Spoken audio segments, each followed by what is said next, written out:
Bertemu Heru Budi Hartono, Erick Thohir, beliau komit bekerja maksimal, bukan cari perbedaan. Pejabat Gubernur DKI Jakarta, Heru Budi Hartono menyambangi Kementerian BUMN untuk bertemu Erick Thohir. Heru datang untuk meminta arahan Erick Thohir terkait sejumlah persoalan yang ditangani Pemprov DKI dan Kementerian BUMN.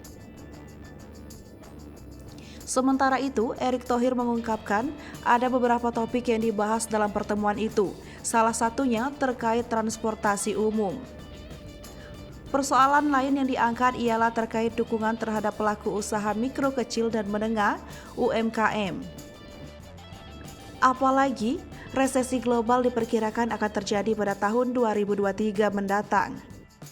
Permasalahan terakhir yang dibahas ialah soal aset pemerintah, baik itu milik pemerintah pusat maupun Pemprov DKI. Keduanya pun sepakat untuk mengembangkan dan mengelola aset milik pemerintah seperti Sarinah hingga Monas demi kepentingan masyarakat.